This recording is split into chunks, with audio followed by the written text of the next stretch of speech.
5 August পরবর্তী সময়ে আমাদের যে অন্যতম গুরুত্বপূর্ণ দাবি ছিল সেটি হচ্ছে জুলাই গণহত্যার বিচার এবং জুলাই গণহত্যার সাথে এবং গত 15-16 বছর যে ফ্যাসিবাদী শাসন কাঠামো চলেছে সেই শাসনকে বৈধতা যে সকল রাজনৈতিক দলগুলো দিয়েছে তাদের বিরুদ্ধে ব্যবস্থা গ্রহণ করা এবং রাজনৈতিকভাবে নিষিদ্ধ করা এবং কার্যক্রম নিষিদ্ধ করা, নিবন্ধন বাতিল করা। সেই দাবিতে আমরা বারবার আন্দোলন করেছি, বারবার রাস্তায় দাঁড়িয়েছি। তার একই একটা পরিপ্রেক্ষিতে আমাদের আন্দোলনের পরিশেষে আওয়ামী লীগকে নিষিদ্ধ করে আওয়ামী লীগ, ছাত্রলীগ এবং সেখানে উল্লেখ করা ছিল সেই প্রজ্ঞাপনে যে আওয়ামী লীগের যত সহযোগী সংগঠন রয়েছে সকল সংগঠনের কার্যক্রম নিষিদ্ধ।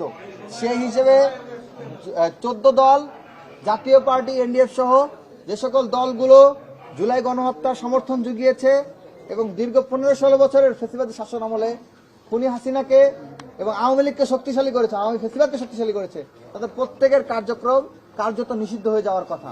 তো সেই হিসেবে আমরা আশা রেখেছিলাম, প্রত্যাশা করেছিলাম নির্বাচন কমিশন, ছাত্র জনতার যে ম্যান্ডেট এবং যে ইন্টারিম গভর্নমেন্টের যে রায় এবং আন্দোলনের পরিপ্রেক্ষিতে রাজপথ থেকে যে সিদ্ধান্ত এসেছে সেই সিদ্ধান্তের প্রতি তারা সদয় হবে এবং জাতীয় পার্টির 14 দল সহ এ সকল দলসমূহের নিবন্ধন স্থগিত করে তাদের বিরুদ্ধে বিচারের আওতায় নিয়ে আসবে। কিন্তু অত্যন্ত দুঃখজনক হলেও সত্য, আমরা দেখতে পাচ্ছি যে মনোনয়ন জমাদানের ডেট শেষ হয়ে গিয়েছে, মনোনয়ন প্রত্যাহারের সময় চলছে, কিন্তু এখন পর্যন্ত জাতীয় পার্টি, আওয়ামী লীগের স্বতন্ত্র ক্যান্ডিডেট, 14 দল সবাই অধিকাংশের মনোনয়ন বৈধ হয়েছে এবং তাদের মনোনয়ন বৈধ হিসেবে টিকে আছে। অন্যদিকে জুলাই যোদ্ধাদের মনোনয়ন বাতিল করে দেওয়া হচ্ছে।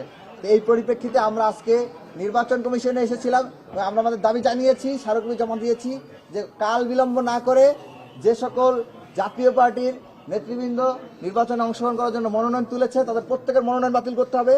যারা জঙ্গি লীগের সাথে জড়িত ছিল গত 15-16 বছর এবং জঙ্গি লীগের পোস্টের সাথে জড়িত তাদের প্রত্যেকের মনোনয়ন বাতিল করতে হবে। যে সকল যারা স্বতন্ত্রভাবে ক্যান্ডিডেট হিসেবে নির্বাচন করার চেষ্টা করছে জঙ্গি লীগের, তাদের মনোনয়ন বাতিল করতে হবে। 14 দলের মনোনয়ন বাতিল করতে হবে, কারণ এরা প্রত্যেকেই খুনি হাসিনা এবং জুলাই গণহত্যার সহযোগী সংগঠন ছাড়া আর কিছু নাই। আপনারা জানেন যে জুলাই ঐক্যের পক্ষ থেকে আমরা মামলাও করেছিলাম, হাইকোর্টে রিট করেছিলাম যে যাতে করে এই জাতীয় পার্টির 14 দল সহ এদের মনোনয়ন বাতিল করা হয় এবং হাইকোর্ট আমাদের রিটের রুল জারি করেছে। আমরা আশা করি হাইকোর্ট দ্রুত সিদ্ধান্ত দিবে যে মনোনয়ন বাতিলের ব্যাপারে এবং আমরা আজকে নির্বাচন কমিশনকে এটা জানিয়েছি যেহেতু হাইকোর্ট রুল জারি করেছে, আপনারাও জাতীয় পার্টির 14 দল সহ এদের মনোনয়ন কার্যক্রম স্থগিত ঘোষণা করুন।